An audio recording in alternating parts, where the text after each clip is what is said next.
숨을 곳을 찾아. 1942년 7월 8일 수요일. 키티. 일요일의 일이 먼 옛날 일처럼 느껴져. 그동안 온 세상이 뒤집힌 것 같은 사건들이 있었어. 그렇지만 키티, 나는 지금 살아있어. 그게 중요한 일이야. 아빠도 그렇게 말씀하신단다. 그래, 정말 나는 아직 살아있구나. 어디에서 어떻게 살고 있느냐고는 묻지 마. 너는 한마디도 이해하지 못할 거야. 자, 이제 일요일 오후에 일어난 일을 차근차근 이야기해야겠어. 해리가 나중에 또 놀러 오기로 하고 막 나가자마자 3시에 누군가가 문 앞에 벨을 울렸어. 나는 베란다에 누워서 한가히 책을 읽고 있었기 때문에 벨 소리를 못 들었지. 조금 후에 언니가 당황한 얼굴로 나타나서 예, SS, 이 독일군 친위대입니다. 예, SS가 아빠한테 호출장을 보냈어. 엄마는 지금 판단 아저씨를 만나러 가셨어. 하고 작은 소리로 말하는 거야. 판단 아저씨는 아빠 회사 동료야. 호출장이라니 무슨 무서운 일이야. 호출장이 무엇을 뜻하는가는 누구나 다 알고 있어. 나는 강제 수용소와 차가운 감방을 상상해 봤어. 어떻게 아빠를 그런 데로 보낼 수 있겠니? 아빠는 물론 안 가실 거야. 엄마는 은신처로 내일 옮기는 것이 어떤가를 의논하러 판단 아저씨한테 가신 거야. 판단 아저씨네도 우리와 함께 가면 모두 7사람이야. 엄마를 기다리면서 언니가 그렇게 말했어.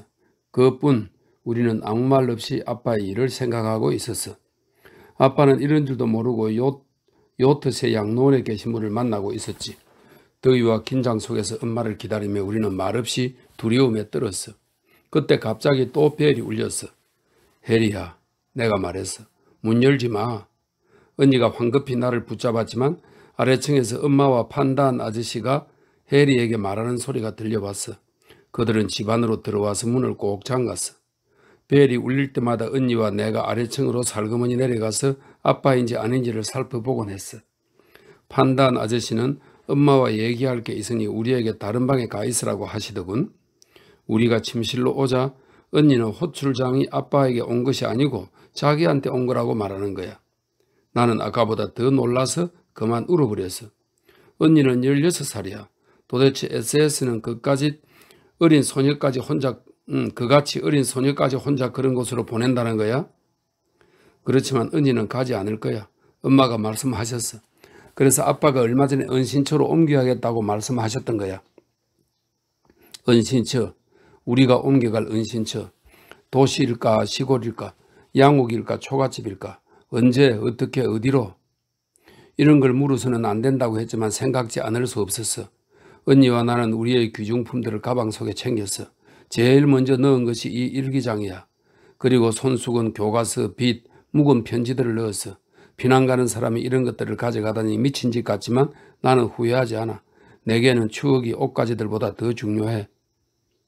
아빠는 5시에 돌아오셨어. 우리는 코파이스 씨에게 전화해서 저녁 때 와달라고 부탁드렸어. 판단 아저씨가 나가서 미프를 데리고 오셨어. 미프는 1933년부터 아빠와 같이 일해왔기 때문에 그녀의 새신랑 행크와 함께 우리와는 친구 같은 사이야. 미프는 구두, 옷, 내복, 스타킹 등을 가방에 넣어가지고 저녁 때 다시 오겠다며 돌아갔어. 그러자 집안이 조용해졌어. 모두 식사를 할 생각도 있고 기묘한 사건 속에서 허탈에 빠져 앉아 있었어. 우리는 2층의 큰 방을 하우츠미츠란 30대 남자한테 세주고 있었는데 우리와는 아무 관계도 없는 사람이야. 그렇다고 내쫓을 수도 없잖아. 그는 10시까지 어색하게 우리와 같이 어울려 있었어. 10시에 미프와 행크, 판산튼이 왔어. 그들은 또 옷가지들을 가방에 넣어가지고 11시 반에 돌아갔어. 나는 이것이 이 집에서의 마지막 밤이라는 것을 알면서도 줄인 개처럼 지쳐서 곧 잠에 빠져버렸어. 다음날 아침 5시 반에 엄마가 나를 깨우시더군. 다행히 어제같이 덥지는 않았어. 온종일 비가 내리고. 우리는 되도록 옷을 많이 가져가려고 마치 북극 탐험이라도 가듯 옷을 잔뜩 끼워 입었어. 우리 같은 유대인이 어떻게 옷을 잔뜩 넣은 가방을 마음대로 들고 다닐 수 있겠니? 나는 속옷을 2, 팬티를 3, 스커트, 재킷, 여름 코트, 양말 2, 긴 구두, 털모자를 쓰고 그 위에 스카프까지 둘러서 숨이 막힐 것 같았지만 아무도 그런 데 관심을 갖지 않았어. 언니는 교과서가 가득 찬 가방을 자전거에 싣고 미프 뒤를 따라 어디론가 가버렸어. 나는 아직 우리의 은신처가 어딘지 몰랐단다. 우리는 7시 반에 집을 나섰어. 아무것도 모르는 고양이 모루체만 집에 남아서 우리를 배웅했지. 모루체는 딴 집에 가도 잘 살 거야. 하우스미트 씨한테도 편지로 부탁드려 두었어. 부엌에는 고양이가 먹을 고기 1파운드를 놓아두고 아침 식사는 그대로 식탁 위에 널려 있는 데다 침대는 흐트러져서 모두 우리가 허겁지겁 달아난 인상을 주지만 그런데 신경을 쓸 여유가 없었어. 우린 그저 빨리 안전한 장소로 피해야만 했으니까. 내일 또 계속할게. 안내. 새로운 집. 1942년 7월 9일 목요일. 키티. 이렇게 해서 엄마와 아빠 그리고 나 셋이서 비어져 나올 만큼 갖가지 물건을 가득 넣은 가방을 들고 쏟아지는 빗속을 걸었어. 아침 출근하는 사람들이 동정어린 시선으로 우리를 지켜보았어. 그렇지만 우리는 노란 별표를 달고 있는 유대인이기 때문에 모두 차에 태워줄 수가 없어 안타까워하는 표정들이었단다. 한 길로 나오세요. 엄마 아빠는 우리가 살아갈 방도에 대해서 몇 가지 말씀하셨어. 엄마 아빠는 몇 달 전부터 생활에 불편하지 않도록 많은 물건들을 은신처로 옮겨놓고 7월 16일에 옮기기로 하고 계셨다는 거야. 그런데 뜻하지 않은 호출장 때문에 예정보다 열흘이나 앞당겨서 옮기게 되어 준비가 덜 된 점도 있지만 어떻게든 참고 살아가야지. 은신처는 아빠가 근무하던 회사 사무실 안에 있다나 봐. 다른 사람들은 이해하기 힘들겠지만 나중에 설명하지. 아빠 사무실의 직원은 클라레르 씨, 코프하이스 씨, 미프, 그리고 23살 난 타이피스트인 엘리 보센 뿐이야. 그들은 모두 우리가 오는 것을 알고 있었어. 엘리의 아버지인 보센 씨와 창고에서 일하는 두 소녀는 아직 모르고 있나 봐. 이제 은신처의 구조에 대해서 설명할게. 건물의 1층에는 상점으로 쓰이는 큰 창고가 있어. 물론 그 옆에 문이 있는데 문 안으로 들어가면 층계 A에 이르게 되지. 계단을 올라가면 다른 문이 있는데 부연 유리 위에 사무실이라고 씌워 있어. 이게 제일 큰 사무실인데 엘리, 미프, 코파이서 씨가 낮에 일하는 곳이야. 그 옆에 금고, 옷장, 찬장 같은 것이 있는 어두운 골방을 지나면 좀 작은 사무실이 있어. 이 사무실에는 전에 클라레르 씨와 판단 아저씨가 사용하셨는데 지금은 클라레르 씨 혼자서 쓰셔. 클라레르 씨 사무실은 복도에서도 들어갈 수 있지만 유리문이 밖에서보다는 안에서 더 잘 열리도록 되어 있어. 클라레르 씨 사무실에서 긴 복도를 따라가면 석탄 창고가 있고 그 옆에 4계단을 올라가면 이 건물에서 제일 훌륭한 방인 전용 사무실이 있어. 검은색 우아한 가구, 바닥에 깔린 리놀리움과 카펫, 라디오, 멋진 디자인의 램프, 모든 것이 최고급품이야. 그 옆방은 싱크와 가스레인지가 갖춰진 부엌이, 구석에 화장실이 있어. 이것이 2층이야. 목조 계단 B를 따라서 3층으로 올라가면 작은 계단홀이 있고 그 양쪽에 문이 있어. 왼쪽에 있는 문은 창고와 다락방으로 올라가는 계단 D로 통하고 그 복도 끝에 있는 네덜란드식의 경사가 급한 계단 C를 올라가면 한길을 내다볼 수 있는 창문이 있어. 오른쪽 문이 바로 우리 은신처로 통하는 문이야. 이 낡고 초라한 건물 뒤에 이렇게 많은 방이 숨겨져 있는 줄은 아무도 상상 못할 거야. 문을 열고 계단을 하나 올라가면 바로 우리 은신처야. 은신처 입구에는 4층으로 올라가는 가파른 계단 E가 있고 왼쪽에 있는 좁은 복도를 지나면 우리 프랑크 가이 거실 겸 안방이야. 그 옆의 작은 방이 프랑크 가이 자매, 즉 언니와 내가 쓰는 방이고 입구 오른쪽에 있는 창 없는 방은 부엌인데 싱크대와 화장실이 갖춰져 있어. 언니와 내가 쓰는 방에서도 부엌으로 통하는 문이 있어. 그리고 입구 계단을 올라가서 문을 열면 이 초라한 건물 안에 이렇게 큰 방이 있었던가 놀랄만한 큰 방이 있어. 다행히 이 방은 전에 실험실로 썼기 때문에 가스레인지와 싱크대가 있어서 판단 씨 부부가 부엌 식당 겸 거실로 쓰기로 했어. 그 옆의 작은 방은 페트 판단이 쓸 거야. 그 밖에 커다란 다락방이 있어. 자, 이제 너에게 우리의 훌륭한 은신처를 대강 소개한 셈이야. 안내. 1942년 7월 10일 금요일. 키티. 어제는 너무 자세히 우리 은신처에 대한 이야기를 듣느라고 실정이 났겠지. 그렇지만은 우리가 어디에 살고 있는지를 알아야 하지 않겠니? 그러니 어제 하지 못한 이야기를 계속할래. 그날 아침 우리가 사무실에 도착하자 미프가 재빨리 우리를 은신처로 안내했어. 자전거로 먼저 온 마르코트 언니가 우리를 기다리고 있었어. 방이란 방은 모두 이루 말할 수 없을 정도로 흐트러져 있었고 몇 달 전부터 세간들을 담아 운반해온 상자들이 여기저기 뒹굴고 있었단다. 그리고 옆방에는 침구들이 천장까지 쌓여 있었지. 깨끗한 침대 위에서 자려면 이런 것들을 모두 치워야 했는데 엄마와 언니는 지쳐서 침대 위에 쭉 늘어져 있잖아. 생각할수록 우리의 처지가 너무 슬프고 암담했던 거야. 결국 아빠와 내가 종일 상자들을 풀고 옷장을 정리하고 못질을 하고 묶고 해서 모두 정리했을 때는 완전히 녹초가 되어버렸어. 대신 우리는 깨끗한 침대에서 잘 수 있었지. 그날은 하루 내내 따뜻한 음식이라고는 입에 댈 겨를도 없었지만 우리는 아무렇지도 않았어. 엄마와 언니는 지쳤을 뿐 아니라 먹을 생각도 없었고 아빠와 나는 정신없이 바빴으니까. 화요일 아침에는 전날 정리하지 못한 일들을 계속했어. 엘리와 미프가 우리 배급을 타러 가고 아빠는 등화관제가 불완전한 곳을 고치고 우리는 부엌마루를 닦으면서 온종일 일했어. 아직 수요일 이후에 나에게 닥쳐온 생활의 엄청난 변화에 대해서 차근차근 따져볼 여유가 없었구나. 이제야 처음으로 너에게 이야기하고 아울러 나 자신도 지금 내 주위의 현실과 앞으로 닥쳐올 몸서리 쳐지는 일들을 새삼스레 실감하게 되는 거야. 안내. 1942년 7월 11일 토요일.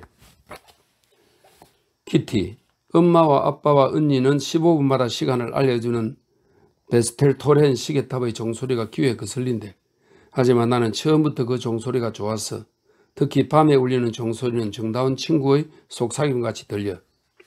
아마 피신한다는 것이 어떤 기분인지 퍽 알고 싶겠지. 사실은 아직 얼떨떨하기만 해. 여기에서는 자기 집에 들어온 것 같은 그런 아늑한 분위기를 느낄 수 없을 것 같아. 여기가 진절이 난다는 뜻도 아니고 오히려 멋진 별장에서 방학 동안을 즐기고 있는 것 같기도 해. 좀 주책 없는 생각이지만 그런 기분이야. 우리의 은신처는 피신하기에 참 적당한 곳이야. 좀 구석에 치우쳐져 습기가 차있기는 하지만 이렇게 편리한 은신처는 암스테르담이나 네덜란드 전체를 뒤져도 찾지 못할 거야. 언니와 내가 쓰는 방은 처음엔 벽에 아무 장식도 없어서 황량해 보였는데 영화배우 사진이나 그림 엽서 따위를 가져다 주신 아빠 덕분에 나는 벽 전체를 커다란 그림으로 꾸며놓았어. 훌륭해졌단다. 판단시 가족이 오면 다락방 창고에서 제목을 가져다가 서너 개의 선반을 만들어서 방 안을 좀 더 환하게 꾸며야겠어. 엄마와 언니는 이제 좀 원기를 회복했단다. 엄마는 어제 처음으로 자리에서 일어나서 음식을 만드셨는데 아래층에 가서 얘기하는 동안에 완두콩을 까맣게 태우고 말았어. 코파이스 씨는 소년 소녀 영감이란 책을 내게 사다 주셨어. 우리 네 식구는 어제 저녁 전용 사무실로 내려가서 라디오를 들었어. 나는 혹시 누가 엿듣지는 않나 해서 무척 겁이 나서 아빠한테 우리 방으로 돌아가자고 졸라댔어. 엄마가 내 기분을 이해하고 나를 위층으로 데려다 주셨어. 우리는 이웃 사람들에게 들키지는 않을까 여러 가지로 신경을 쓰고 있어. 이사온 첫날 즉시 창문에 커튼을 만들어 달았지만 그것은 아빠와 내가 갖가지 헝겊으로 서툴게 누덕누덕 기워 만든 거야. 이 희한한 예술작품은 우리가 나갈 때까지 떨어지지 않도록 앞정으로 눌러두었어. 오른편에는 큰 회사 건물들이 있고 왼편에는 가구점이 있어. 퇴근 시간 후에는 아무도 없긴 하지만 소리가 벽을 타고 들릴 수도 있겠지.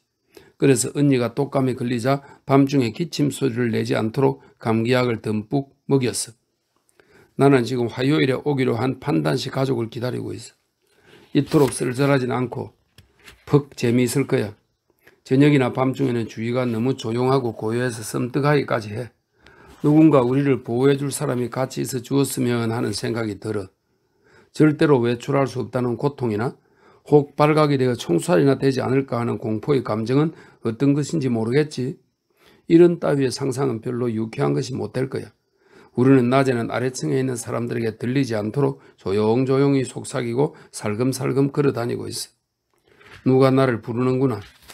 안내. 판단시 집안이라는 글입니다. 1942년 8월 14일 금요일. 키티, 근 한 달 동안이나 너를 소홀히 했구나. 그러나 사실은 매일매일 너에게 이야기할 만한 재미있는 사건이라고는 전혀 없었어. 판단식 가족들은 7월 13일 이것으로 옮겨왔어. 우리는 그들 가족이 14일에 올 줄 알고 있었는데 갑자기 독일군에서 유대인들에게 13일부터 16일 사이에 출두하라는 호출장을 띄우는 바람에 모두 불안해하는 터라 하루라도 빠른 편이 안전하다는 생각에서 예정을 하루 앞당겨 피신해 온 거래. 아침 9시 반에 우리 가족들이 아직 아침 식사를 하고 있을 때 판단 아저씨의 아들인 페트가 제일 먼저 나타났어. 페트는 아직 채 16살이 안 된 소년인데 퍽 얌전하고 순진해 보여서 나하고는 잘 어울릴 것 같지 않았어. 그는 무시라는 고양이를 안고 왔어. 판단식 부부는 반 시간쯤 후에 오셨는데 어머니는 짐 속에 커다란 요강을 넣어가지고 오셔서 난 곁에 요강이 없으면 통 마음이 안 놓인다우 하며 수다를 떠셨어. 그런데 이 요강을 어디에 둬야 할지가 문제야. 판단 아저씨는 요강 대신에 접는 테이블을 들고 오셨단다. 이날부터 우리는 함께 식사를 하곤 했는데 2, 3일이 지나고 나니까 한가족 같은 사이가 되어버렸어. 그 사이 그들은 우리가 피신해 있는 동안에 일어난 일들을 이야기해 주었지. 그 중에서 우리가 살던 집이나 하우츠미트 씨에 대한 이야기가 가장 흥미거리였어. 하우츠미트 씨가 월요일 아침 9시에 전화를 걸어서 날들어 와 달라더군요.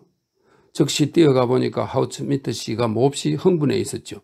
그는 당신네들이 남기고 간 편지들을 보이며 편지에 쓴 대로 고양이를 옆집 사람한테 맡기자고 했어요. 가택 수색을 당할까봐 두렵다기에 함께 집안을 깨끗이 치웠고요. 그러다가 아주머니 책상 위에서 마스트리오트의 주소가 적힌 쪽지를 발견했는데 물론 난 이게 가짜라는 걸 대번에 알았지만 몹시 놀란 채 하면서 이따위 불길한 쪽지는 당장 찢어버리라고 말했죠. 난 당신네들이 종직을 감춘 데 대해서 전혀 모르는 채 하고 있었는데 그 쪽지를 보고 문득 생각나는 게 있어서 하우츠미스 씨, 이 주소에 대해서 이제 갑자기 생각났어. 한 6달 전에 어떤 고급 장교가 상점을 찾아왔는데 프랑크 씨와 퍽 친한 사이 가습디다. 그는 마스트리호트에 근무하고 있다고 했는데 프랑크 씨한테 필요한 것이 있으면 도와주겠다고 했어. 내 생각에 아마 그 장교가 약속을 지켜서 프랑크 씨 가족들을 벨기에를 거쳐서 스위스로 가도록 힘써준 것 같소. 누가 물으면 그렇게 말해야겠어. 물론 마스트리호트의 주소에 대해서 말씀하시오. 이렇게 말해주고 나왔죠. 당신 친구들은 벌써 다 알고 있더군요. 나도 여러 사람한테서 여러 번 들었어요. 우리 가족들은 판단 아저씨 이야기를 재미있게 들었어. 사람들이 제멋대로 우리들에 대해서 추측을 하더라는 말에는 모두 웃어버렸지. 어떤 사람은 언니와 내가 새벽에 자전거를 타고 어디론가 가는 것을 보았다고 하고 어떤 사람은 우리가 한밤중에 군용 트럭에 실려 끌려간 것이 분명하다고 말하더라잖아. 글쎄. 안내. 1942년 8월 21일 금요일. 키티. 우리가 숨어있는 은신처의 출입문은 교묘하게 위장되어 있어. 숨겨놓은 자전거를 찾아내려고 독일군이 수시로 가택 수색을 하기 때문에 클라리르 씨가 출입문을 책장으로 위장해 놓는 것이 좋겠다고 해서 보센 씨가 만들었어. 물론 이 책장은 문처럼 열리게 되어 있지. 보센 씨는 우리 일을 모두 잘 알고 있지만 그렇다고 마음대로 우리를 도와줄 수는 없는 처지야. 그리고 문 앞의 디딤대도 없애버렸기 때문에 밖으로 나가려면 허리를 구부리고 뛰어내려야 해.